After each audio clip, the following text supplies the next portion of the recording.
지난주 우리는 에베소서 2장 8절에서 10절 말씀을 통해서 우리가 구원받은 것은 전적으로 하나님의 은혜다. 그리고 믿음으로 말미암았다라고 나눴습니다. 너희가 그 은혜로 인하여 믿음으로 말미암아 구원을 받았으니 이것이 너희에게서 하는 것이 아니요 하나님의 선물이라. 그때 우리가 깨달은 것은 은혜는 나의 공로가 아니라 인간의 공로가 아니라 하나님의 기프트, 선물이라는 사실입니다. 구원은 우리의 행위로 쌓은 업적이 아닙니다. 십자가에서 예수 그리스도께서 흘리신 피로 이미 완성된 하나님의 선물입니다. 그러므로 참된 믿음은 내가 무엇을 이루었느냐가 아니라 주님이 나를 위해 무엇을 하셨느냐를 바라보는 눈에서 시작된다고 말씀드렸습니다. 그 믿음이 우리를 변화시킵니다. 새 생명을 받은 자로 살아가게 합니다. 선한 일을 위하여 지음받은 사람으로 살아가게 합니다. 우리는 그 은혜의 전시장 속에 놓인 작품처럼 하나님의 은혜를 세상에 드러내는 존재라 말할 수 있습니다. 오늘은 에베소서 2장 11절부터 13절까지 말씀을 살펴보려고 합니다.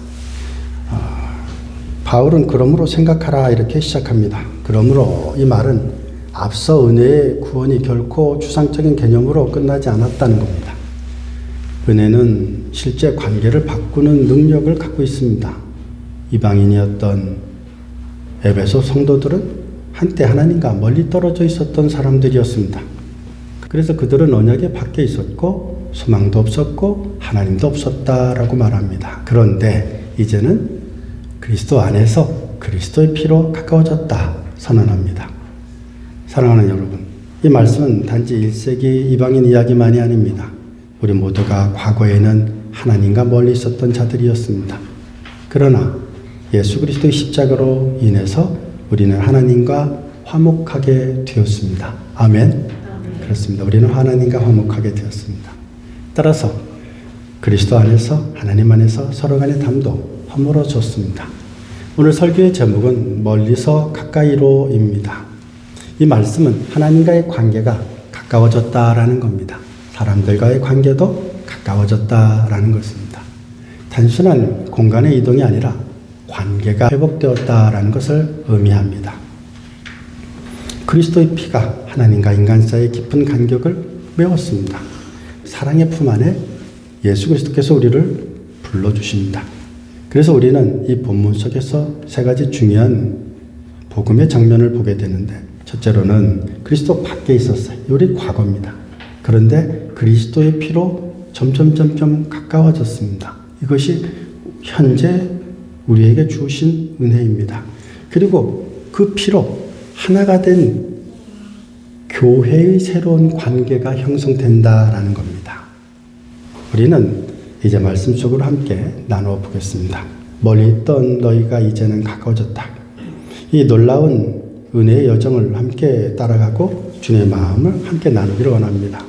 첫째입니다. 우리는 그리스도 밖에 있었습니다. 그리스도 안에 있었던 것이 아니고 그리스도 밖에 있었습니다. 근데 바울이 이렇게 말합니다. 그러므로 너희들이 바깥에 있었으므로 이제는 생각해 보렴 이렇게 말합니다. 이 말은 단순히 과거를 회상하라라는 의미가 아닙니다. 은혜를 잊지 말고 기억하라는 영적인 권면입니다. 하나님의 은혜를 받은 사람들에게 있어서 가장 큰 위험은 잊어버림이에요. 망각입니다. 은혜를 잊어버리면, 구원의 은혜를 잊어버리면, 우리를 구속해 주신 은혜를 잃어버리면 감사가 사라집니다. 감사가 사라지면 교만이 들어옵니다. 그러면 결국 하나님과의 관계가 점점 멀어집니다. 그러면 안 됩니다. 보통 성만찬하는 성찬대에 보면은 In remembrance of me 이렇게 써 있어요. In remembrance of me. 한국어로는 성찬성에 나를 기념하라 이렇게 쓰여 있더라고요. 그래서 제가 곰곰이 생각해 봤습니다. 나를 기념하라 이 말이 맞나? 라는 겁니다. 원래의 뜻은 나를 기념하라는 게 아니라 나를 기억하라 라는 게 더 정확합니다. 기념하라라는 것은 단순히 어떤 사건을 의식적으로 재현하거나 형식적으로 기념하는 행위를 의미합니다. 그러나 예수님께서 성찬을 제정하실 때 사용하신 이 말씀은 내가 너를 위하여 바이셀리아 성결교회를 위하여 흘린 피를 remember라는 거예요. 나를 위하여, 우리를 위하여 죽은 예수 그리스도의 육체, 그것을 기억하라라는 겁니다. 찢긴 몸을 기억하라는 거예요. 그래서 성찬은 단순한 예식이 아닙니다. 예수 그리스도의 십자가의 희생과 사랑을 remember, 기억하는 믿음의 고백입니다. 그분의 구속의 은혜를 감사와 순종으로 되새기는 거룩한 시간입니다. 우리가 떡을 떼고 잔을 마실 때 그리스도의 죽으심을 다시 드러내고 그 사랑을 내 삶 속에 새롭게 기억하고 살아가겠다라는 것입니다. 바울은 이렇게 말합니다. 그때 너희는 육체노른 이방인이요 손으로 육체에 행한 할례를 받은 우리라 칭하는 자들로부터 할례받지 않은 자들이라고 칭함을 받았다라고 말합니다. 당시 유대인들은 할례받은 것을 가리켜서 언약의 표로 여겼습니다. 하나님께 선택받은 백성이라는 자부심이 강했습니다. 그래서 이 표식이 없는 자들을 언약 밖의 사람, 더 나아가 하나님과 아무 관계가 없는 사람으로 취급했습니다. 심지어 할례받지 않은 자라는 말은 단순히 나와 너가 다르다라는 게 아니에요. 멸시하고 배척하는 표현입니다. 그들의 마음속에 나만, 우리만 하나님의 백성이다라는 겁니다. 그리고 너희, 할례받지 못한 너희들은 하나님의 백성이 아니다라는 거예요. 배척하는 겁니다. 유대인의 랍비 문헌 탈무드에 보면은 이런 말이 나옵니다. 그들은 매일 아침 일어나 세 가지를 감사하는 기도를 했어요. 첫째로는 하나님, 내가 이방인으로 태어나지 않은 것에 대해 감사합니다. 둘째로는 내가 여인으로 태어나지 않은 것에 대해서 감사합니다. 셋째로는 내가 종으로 태어나지 않은 것에 대해서 감사합니다. 라고 기도했어요. 이 짧은 기도는 단순한 신앙 고백이 아니라 자신들만의 특권의식을 가진 것을 드러냅니다. 차별의식이 섞인 시대적 자화상이었습니다. 그들은 자신의 신분을 은혜가 아니라 자격으로 여겼습니다. 그래서 이방인들을 경멸하고 멸시하고 천시했습니다. 바로 그 세계 속에서 바울은 복음을 선포하는 겁니다. 그때 너희는 그리스도 밖에 있었다. 이스라엘 나라 밖의 사람이다. 약속의 언약들에 대한 외인이요. 세상에서 소망도 없고 하나님도 없는 자였다라는 겁니다. 이것이 과거의 영적 상태입니다. 하나님과의 언약 밖에 있었고 참된 소망이 없었고 하나님을 알지 못해 스스로 길을 잃은 사람들이었다는 겁니다. 바울은 이런 절망의 현실을 단순히 고발하려는 것이 아니라 그 속에서 은혜의 출발점을 보려고 하려는 것입니다. 그걸 기억하라는 겁니다. 그때를 기억하라는 겁니다. 예수 그리스도께서 우리를 위하여 피를 흘리시고 예수께서 우리를 위하여 죽으신 그때를 기억하라는 겁니다. 그러면 이제 now 우리에게 주신 하나님의 은혜가, 예수 그리스도의 은혜가 얼마나 놀라운지를 깨닫게 된다라는 겁니다. 빛은 어둠이 깊을수록 더 선명하게 드러납니다. 우리가 얼마나 멀리 있었었는지를 깨닫게 될 때, 하나님께서 우리에게 얼마나 가까이 다가오셨는지를 깨닫게 됩니다. 내가 얼마나 큰 죄인이었는지를 깨닫게 될 때 주님에 대한 사랑, 주님에 대한 감사, 구원에 대한 감격도 더 깊어지는 것입니다. 깊은 동굴 속에 사는 물고기들의 특징들이 있습니다. 그 중에 하나가 블라인드 테트라라는 물고기입니다. 제가 미국에 와서 영어 공부를 좀 했었습니다. 그때 선생님이 저희들을 데리고 자연사 박물관을 갔었어요. 자연사 박물관을 갔는데 제가 쭉 보다가 이 물고기 앞에서 멈췄어요. 물고기가 참 이상하게 생겼더라고요. 선생님이 설명을 이렇게 해줍니다. 이 물고기가 처음에 태어났을 때에는 볼 수 있대요. 눈이 있대요. 그런데 깜깜한 데 살다 보니까 눈을 쓸 일이 없는 거예요. 근데 문제는 눈을 쓸 일이 없다 보니까 비닐이 점점 내려가고 눈을 덮어버리게 된다고 합니다. 근데 더 놀라운 사실은 빛으로 나와도 여전히 볼 수 없게 된다고 합니다. 사랑하는 여러분, 우리의 영혼도 이와 같습니다. 하나님의 빛을 외면하고 어둠 속에 머물면 영적인 눈이 점점 닫혀 결국 빛을 분별하지 못하게 됩니다. 그러므로 빛을 잃기 전에 우리의 빛이신 주님께 나아가는 우리 모두가 될 수 있기를 바랍니다. 그분의 은혜 안으로 나아갈 때 주님의 빛이 우리의 영혼을 비추고 우리의 닫힌 눈을 열어 새로운 생명으로 살아가게 합니다. 예수님께서 말씀하셨습니다. 나는 세상의 빛이다. 나는 세상의 빛이다. 그래서 제가 예전 교회에는 그걸 써놨어요. 성전에 들어오기 전에 나는 세상의 빛이다. 이렇게 써놨어요. 그 다음에 성전에서 예배를 드리고 나갈 때 성전 여기 앞에다가 써놨어요. 뭐라고? 너는 세상의 빛이다. 여러분, 세상의 빛이신 주님께서 우리 안에 말씀으로 들어오시므로 말미암아 이제 여러분들에게는 나를 따르는 자는 어둠에 다니지 아니한다고 말씀하셨으니 생명의 빛을 얻는 우리 모두가 되실 수 있기를 바랍니다. 빛이 있으면 생명이 있어요. 빛이 있으면 생명이 있어요. 아침에 잠깐 장군사님하고 얘기를 했는데 저희 도시가 요즘 쌀쌀하죠? 이럴 때가 40년 사셨는데 없었대요. 저는 얼마나 좋은지 몰라요. 근데 장군사님이 약간 걱정하십니다. 뭘 걱정하시냐면 여기는 농사를 짓는 도시인데 이렇게 추우면 농사가 잘 안 된대요. 그래서 이게 빛이 없는 것에 대해서 걱정합니다. 여러분, 우리 그리스도인들도 마찬가지입니다. 이 말씀이 빛이에요. 말씀을 자꾸 받을 때 우리의 영혼이 점점점 깨끗해지고 점점점 맑아지고 점점점 밝아지고 점점점 생기가 넘쳐나게 될 줄로 믿습니다. 우리도 한때 하나님과 멀리 있었습니다. 예배당에 앉아 있어도 주님을 몰랐습니다. 여전히 그리스도 밖의 사람이었습니다. 그러나 감사한 것은 하나님께서 그런 나와 같은 나를 포기하지 않았다는 거예요. 우리를 포기하지 않으셨다는 거예요. 바울은 이렇게 말합니다. 이제는 전에 멀리 있던 너희가 그리스도 예수 안에서 그리스도의 피로 가까워졌다. 복음은 단절된 관계를 회복시키는 능력입니다. 그러므로 이것이 굿뉴스인 것입니다. 하나님 없는 인생을 복음을 들음으로 하나님과 다시 연결되고 in Christ, 그리스도 안에 있게 되고 그런 우리가 모두 되실 수 있기를 바랍니다. 그래서 내 안에 누가 있어야 된다고요? 그리스도가 있어야 돼요. 내가 그리스도 안에 있어야 되고 그리스도가 내 안에 있어야 돼요. 그래서 등등 내 사랑할 수 있어야 돼요. 언제나 어느 때나 어느 곳에 있든지 그러한 우리 모두가 되실 수 있기를 주의 이름으로 축원드립니다. 빛의 사람들이 될 수 있기를 바랍니다. 두 번째입니다.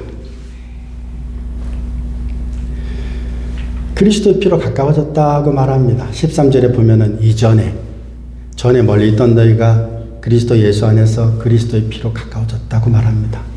그리스도 안에서 그리스도의 피로 가까워졌다는 겁니다. 그리스도 안에서 그리스도의 무엇으로? 피로 가까워졌다는 겁니다. 얼마나 감격스러운 말씀입니까?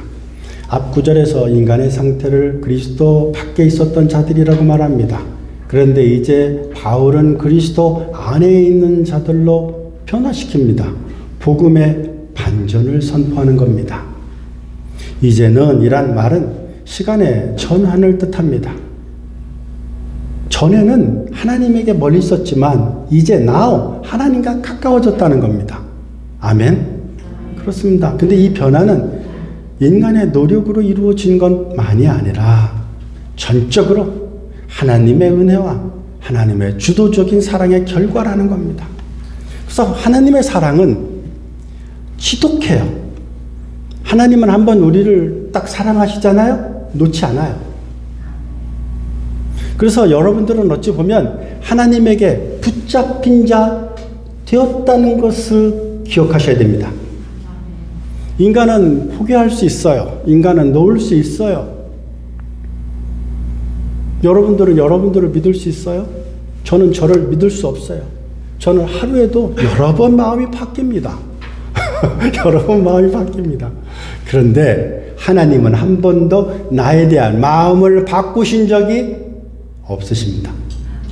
그러기에 제가 어떤 상황이 있다 할지라도 감사할 수 있고 평안할 수 있고 그럴 수 있는 것은 내가 받은 구원이 나의 믿음에 있는 것이 아니라 하나님의 섭리에 있기에, 하나님의 결정에 있기에, 하나님의 택하심이 있기에 감사할 수 있다라는 겁니다. 그리고 바울은 이 전환의 원인을 분명히 말합니다. 그리스도의 피로 가까워졌다는 겁니다. 즉 하나님과의 거리를 좁힌 것, 인간의 종교적인 행위가 아니라는 겁니다.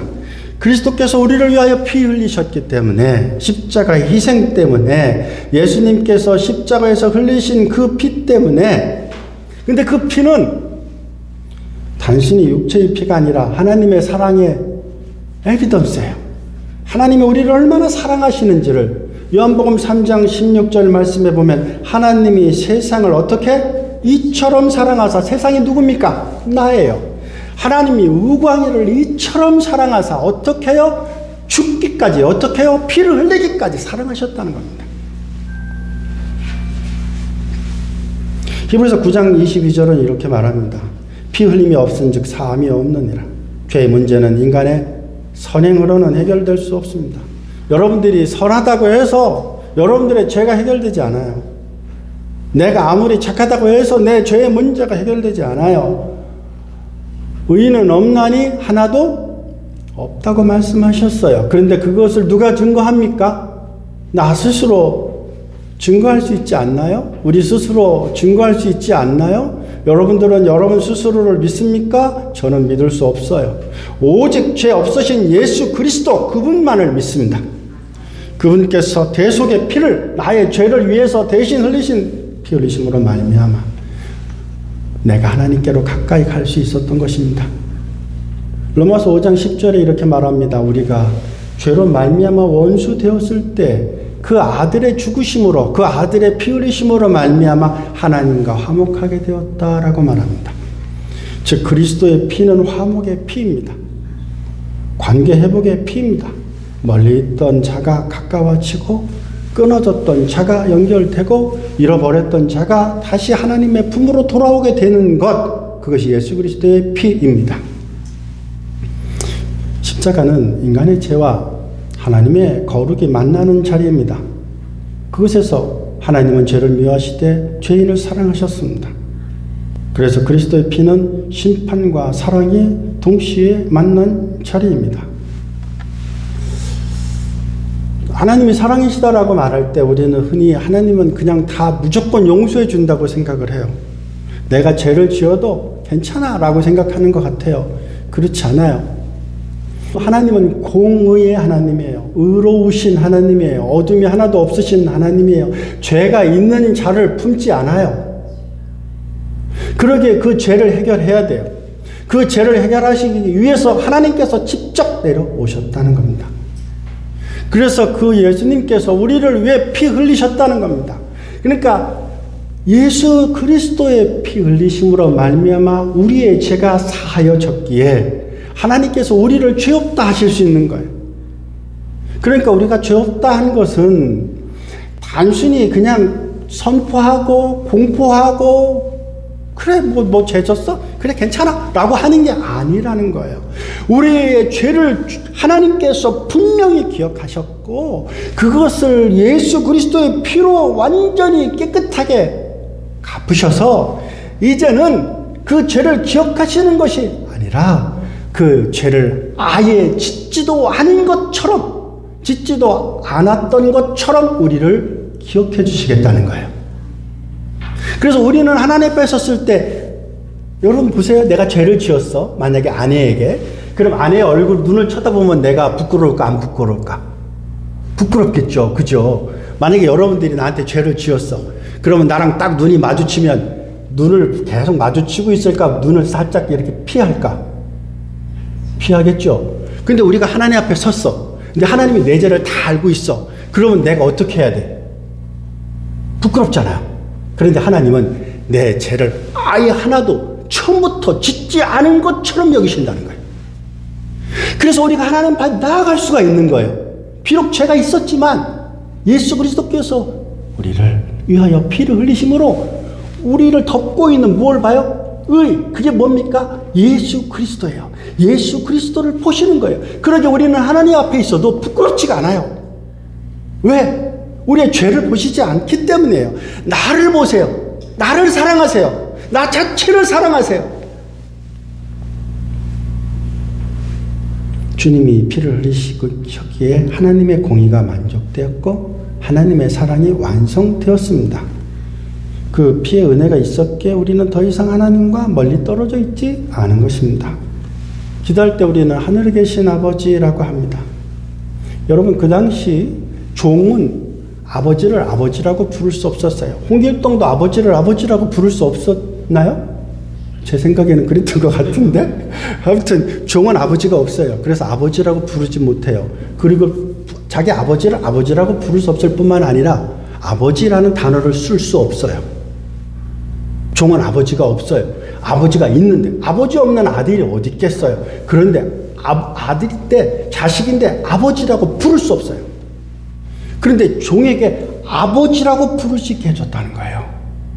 그러니까 종이에요, 아니에요? 종이 아니에요. 아들이라는 거예요. 딸이라는 거예요. 그래서 여러분들은 하나님을 아버지라고 부를 때 여러분은 더 이상 죄의 종이 아닙니다. 하나님의 자녀입니다. 예배 때마다 우리가 주님을 부를 수 있습니다. 예수님의 피가 우리를 하나님의 임재 앞으로 이끌었기 때문입니다. 이 진리에 대해서 어느 신학자는 이렇게 말합니다. 십자가는 하나님의 심장이다. 거기서 우리는 하나님의 가장 깊은 사랑의 심장 소리를 듣는다. 여러분, 실제로 나무 십자가를 보면 여기 있잖아요. 이 나무 십자가가 살았어요? 죽었어요? 죽었어요. 죽어 있는 거예요. 그죠? 그런데 이 십자가를 바라보는 그 순간, 믿음으로 바라보는 그 순간, 그 십자가가 우리를 살립니까? 죽입니까? 살려요. 이해되셨어요? 영적으로 이해할 수 있기를 바랍니다. 더 이상 죽은 나무가 아니에요. 우리를 살리는 예수 그리스도의 사랑, 예수 그리스도의 심장, 하나님의 사랑의 심장 소리를 듣게 된다는 겁니다. 우리는 멀리 있었습니다. 그러나 이제 그리스도의 피로 가까워졌습니다. 예수 그리스도의 피가 우리를 구원하셨고 우리의 죄를 대신해서 갚으셔서 대속하셨고 그 피가 우리를 하나 되게 하셨습니다. 그러므로 이 유한겔리온, 굿뉴스, 복음은 단지 개인의 구원으로 머물지 않습니다. 교회를 하나로 묶는 능력, 곧 공동체를 하나로 세우는 사랑의 능력이 되는 줄로 믿습니다. 수련회 때 함께 경험했던 사랑과 섬김, 웃음과 나눔, 그 모든 순간도 결국 이 피의 은혜가 만든 열매입니다. 서로 다른 사람들이 한자리에 모여 가족이 된 것은 단순히 우연이 아닙니다. 그리스도의 피가 만든 관계의 기적입니다. 이제 우리는 예수님의 피로 새로워진 사람입니다. 더 이상 담을 쌓는 자가 아니라 담을 허무는 사람들입니다. 서로를 향해 다가가고 용서하고 섬기고 그리스도의 사랑으로 품는 자들입니다. 이것이 바로 멀리서 가까이로의 복음입니다. 그리스도의 피로 우리는 하나님과 가까워졌고 그 피로 서로에게 가까이 다가가게 되었습니다. 이제 그 은혜 안에 사는 것이 우리의 사명입니다. 여러분, 손가락을 잠깐 보시겠습니까? 손가락이 몇 개죠? 5개죠? 만약에 이 손가락 하나로 이걸 들 수 있을까요? 없을까요? 그럼 이 탁자는 들을 수 있을까요? 없을까요? 없어요. 만약에 이 5손가락이라면 이쪽을 들 수 있을까요? 없을까요? 10개면요? 한 손가락으로는 아무것도 할 수 없어요. 한 영어로는 할 수 있는 게 별로 없어요. 근데 이것이 2개가 모이고 3개가 모이고 10개가 모이고 100개가 모이면 딱딱한 머리도 부드러운 머리카락들이 모여서 프로텍트하는 것처럼 모이면 놀라운 힘을 발휘하는 줄 믿을 수 있는 우리 모두가 될 수 있기를 바랍니다. 혼자 있지 마세요. 제가 여러분들에게 카톡방에다가 이번 주에 하나 우울함에 대해서 넘겨드린 게 있어요. 근데 그 우울한 사람들은 어떻게 하면 우울한 것이 없어지는가 했더니 딱 하나예요. 예배 드리면 돼. 예배를 드리면서 찬양하고 박수치고 웃고 서로를 사랑하고 서로를 용서하고 하면 우울하지 않아. 그러니까 그리스도인들은 우울증에 걸릴 확률이 많아요, 적어요? 적어요. 없는 건 아니에요. 적어요. 근데 저는 여러분들이 다 우울하지 않을 수 있기를 바랍니다. 세 번째입니다. 사도 바울은 그리스도의 피로 가까워졌다고 말합니다. 이것은 단지 개인의 구원을 말하는 것이 아닙니다. 그가 말하는 가까워졌다는 것은 공동체적인 구원을 말해요. 즉 교회를 탄생시켰다는 거예요. 나만 나은 것이 아니라 교회는 두세 사람이 내 이름으로 모인 곳에 그곳에 누구도 있다? 그리스도도 있다 그랬잖아요. 그러니까 그리스도는 혼자 예배하는 것이 아니라 어떻게 하는 거예요? 함께 예배하는 거예요. 함께 찬양하고 함께 기도하고 함께 밥 먹고 함께 웃고 함께 울고 이것이 에클레시아 교회입니다. 예수님의 십자가는 하나님과 인간 사이의 담을 허물었을 뿐만 아니라 사람과 사람의 담도 허물었습니다. 에베소서 2장 14절에 바울은 이렇게 말씀합니다. 그는 우리의 화평이신지라 둘로 하나를 만드사 중간에 막힌 담을 허셨고 원수된 것 곧 중간에 막힌 담을 자기의 육체로 허시고 화목하게 하셨다라고 말합니다. 그리스도의 피로 가까워진 사람은 더 이상 나로 살지 않습니다. 우리로 살아갑니다. 교회는 그런 우리가 모인 곳입니다. 서로 다릅니다. 그러나 한 피 나는 가족입니다. 예수 그리스도의 피를 나눴기 때문입니다. 서로 연약하지만 한 주님 안에 연결된 지체입니다. 그래서 교회는 세상과는 다른 공동체입니다. 세상은 주권을 따집니다. 그런데 교회는 예수 그리스도의 은혜 때문에 하나님의 은혜 때문에 가까워지는 것입니다. 누가 잘해서가 아니라 주님이 나를 용서해 주셨기 때문에 아까도 말씀드린 것처럼 내가 얼마나 큰 죄인이었는가 그리고 그 죄를 용서해 주셨는가를 깨닫는다면 누가 나한테 뭐라고 했을 때 누가 나한테 아프게 했을 때 주님께서 나를 위해서 이렇게 십자가에 달려 죽으심으로 말미암아 나를 용서해 주셨는데 그 용서함으로 내가 한번 누군가를 오늘 용서해 주지 할 수 있는 힘을 얻게 된다는 겁니다. 이번 수련회 때 저는 그 아름다움을 보았습니다. 제가 성경 공부 때 이런 질문을 한번 해봤어요. 사람 인자 4개를 써놓고 무슨 뜻이냐고 물어봤죠. 사람이라고? 다 사람이냐? 사람 같아야? 사람이지. 그죠? 사람 만드는 게 예수님이에요. 그냥 사람이 아니라 성숙한 사람, 아름다운 사람 되는 거예요. 여러분 아름답다 그러잖아요. 아름답다. 아름답다는 게 뭐냐면 나답다는 거예요. 나답다는 거예요. 나를 안다는 거예요. 내가 누굽니까? 내 안에 계신 하나님을 아는 순간 아름다워지는 거예요. 내 안에 하나님의 은혜가 있다는 것을 아는 순간 아름다워지는 거예요. 그러면 세상은 할 수 없다고 해도 하나님은 할 수 있다고 하니 우리는 모두 일어서서 하나님께 나아가는 자가 될 줄로 믿습니다. 함께 밥을 먹고 함께 웃고 함께 기도하고 우리는 그렇게 하나님의 가족이 되었습니다. 단순한 여행이 아니었습니다. 우리는 멀리서 있었지만 가까이 이끄시는 하나님으로부터 말미암은 훈련을 배웠습니다. 우리는 그 여정 속에서 사랑의 질서를 배웠습니다. 먼저 내어주고 양보해주고 웃어주고 하나님 안에서 가까워지는 법을 배웠습니다. 그 안에서 저는 분명히 느꼈습니다. 이것이 교회라는 겁니다. 교회는 완벽한 사람들이 모인 것이 아닙니다. 그리스도의 피로 연결된 불완전한 사람들의 공동체라는 사실을 알 수 있는 우리 모두가 될 수 있기를 바랍니다. 결론입니다. 주님은 이렇게 바울을 통해서 말씀하십니다. 그때 너희는 멀리 있던 자들이었으나 이제는 그리스도 예수의 피로 가까워졌다. 이 짧은 문장은 인류의 역사 그리고 우리의 인생을 요약해 줍니다. 과거에는 하나님과 단절된 존재였지만 지금은 예수 그리스도의 은혜 안에서 하나님의 패밀리가 되었습니다.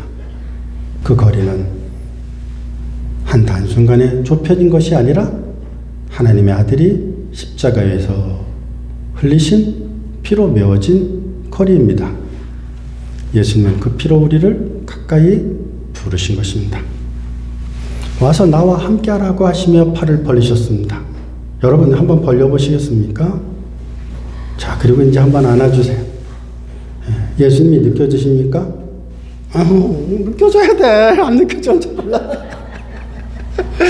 그리고 말합니다. 사랑합니다. 사랑합니다. 누구를 사랑해요? 예수님을 사랑해야 돼요. 또 누굴 사랑해야 될까요? 자기 자신을 사랑해야 돼요. 고맙다. 나랑 같이 있어줘서 고맙다. 자기 자신을 위로해 줄 줄 알아야 돼. 자, 손을 들고 어깨를 칩니다. 고마워. 수고했어. 오늘도 잘 살아보자. 아멘. 아멘. 주님의 두 팔은 세상의 모든 경계를 허뭅니다. 하나님과 인간 사이의 벽을 허뭅니다. 사람과 사람 사이의 담을 허뭅니다. 그리고 그 은혜 안에서 새로운 관계가, 새로운 가족이 되었습니다. 이제 그리스도의 피로 하나 된 사람으로서 우리가 세상 속에 해야 될 일은 하나입니다. 그거는 멀리 있는 사람에게 다가서는 것입니다. 복음의 사랑을 실천하는 것입니다. 저는 이번 수련회를 통해서 서로의 이름을 불러주고 마음을 열고 식탁에서 함께 나누는 웃음 속에서 우리의 사랑이 자라고 서로의 필요를 감싸고 믿음이 세워졌음을 봤습니다. 이것이 바로 멀리서 가까이로의 삶입니다. 주님은 오늘 우리에게 묻습니다. 너는 지금 누구와 거리를 두고 있느냐? 누구를 향해 담을 쌓고 있느냐? 예수님께서 우리에게 하신 일은 그 어떤 담도 남기지 않는 사랑이었습니다. 우리는 그 사랑을 본받아야 합니다. 다른 사람의 허물보다 그 안에 있는 하나님의 형상을 먼저 볼 수 있어야 됩니다. 그럴 때 복음의 능력은 교회 안에서 살아나는 것입니다. 사랑하는 바이셀리아 성결교회 여러분, 이제 우리는 멀리 있던 자로서 가까워졌습니다. 그리고 그 모습으로 세상 속에 나아가야 됩니다. 하나님과 가까워진 사람은 반드시 사람에게도 가까이 다가가는 사람이 될 줄로 믿습니다. 기도할 때 하나님께 가까이 가는 것만큼 사람에게도 나아갈 수 있는 우리 모두가 될 수 있기를 바랍니다. 십자가를 보세요. 십자가는 어떻게 되어 있어요? 위로는 하나님과 가까워지고, 그죠? 그러니까 많이 기도해야 돼요. 많이 찬양해야 돼요. 많이 말씀을 보고 말씀 들어야 돼요. 그 다음에 또 옆으로, 그죠? 사람과도 좋은 관계를 맺을 수 있는 것, 그것이 십자가입니다. 오늘 우리 교회를 가족으로 세우신 이유도 여기에 있습니다. 함께 울라는 겁니다. 함께 웃으라는 겁니다. 함께 기도하라는 겁니다. 함께 찬양하라는 겁니다. 함께 박수치라는 겁니다. 이것이 교회의 본질입니다. 교회는 크고 작은 것 중요하지 않습니다. 그 안에 그리스도의 피로 연결된 사랑이 있느냐 없느냐예요. 예수 그리스도가 그 교회에 있느냐 없느냐예요. 그러면 그것이 하나님의 나라입니다. 이제 우리도 결단해야 됩니다. 멀리 있던 우리가 가까워진 것처럼 이제는 멀리 있는 사람을 품는 교회가 됩시다. 상처받은 자를 향해 손을 내밀고, 상처 없는 자가 어디 있어? 장로님도 상처 있어. 다 있다고. 누구나 다 있어. 가까이 가는 거예요. 아프지 않은 인생은 없는 거예요. 다 아파요. 가까이 가면 다 힘들고 다 어려워요. 큰 문을 열어보세요. 큰 문제가 있어요. 돈이 많다고요? 돈으로 해결될 수 없는 문제가 다 있어요. 그러니까 우리는 모두 다 상처받은 치유자들이에요. 상처가 있기에 그 상처가 있는 자들을 이해할 수 있고 그 상처가 있는 자들을 보듬을 수 있어요. 그래서 딸들이 엄마랑 좋아하잖아요. 왜? 애를 낳아보니까 엄마가 얼마나 힘들었는지 알거든. 이해되셨어요? 여러분들에게 상처가 있어요? 없어요? 있어요. 그래서 우리는 상처받은 뭐다? 치유자예요. 왜? 그 치유자가 돼서 한을 가지고 사람을 대하라는 게 아니라 내가 이제 성숙한 사람이 돼서 너가 아프니 나도 너처럼 아팠다. 내가 믿음으로 이겨냈으니 너도 믿음으로 이겨낼 수 있다라고 말할 수 있는 자가 되기 위해서 또 하나님께서 그럴 수 있는 힘을 이미 주셨기에 너희가 환난을 당하나 담대하라 내가 세상을 이기었노라 말씀하셨을 뿐만 아니라 너희가 시험 당할 쯤에 피할 길을 내사 너희로 능히 감당케 하신다 하셨으니 감당할 수 있게 주었다는 것을 믿고 상처받은 여러분들이요 이제 치유자가 되어서 먼저 여러분들을 안아주시고 여러분들의 이웃을 안아줄 수 있는 그래서 이제 하나님께 나아가고 서로에게 더 나아갈 수 있는 사랑의 사람 화평의 사람으로 살아가는 우리 모두가 될 수 있기를 바랍니다. 기도합니다. 사랑과 은혜가 풍성하신 하나님, 오늘 말씀을 통해 우리가 어떤 은혜로 구원받았는지를 다시 보게 하시니 감사합니다. 우리는 한때 하나님과 멀리 있던 자들이었습니다. 그러나 주님께서 그 피로 우리를 가까이 부르셨습니다. 이제 그 사랑을 품고 살아가게 하옵소서. 서로에게 다가가고 화해하고 섬기고 교회를 하나 되게 하는 일꾼으로 세워주시옵소서. 우리의 삶이 그리스도의 피의 증거가 되게 하시고 멀리 있는 영혼들에게 주님의 품을 전하게 하옵소서. 예수 그리스도 이름으로 기도드렸습니다. 아멘.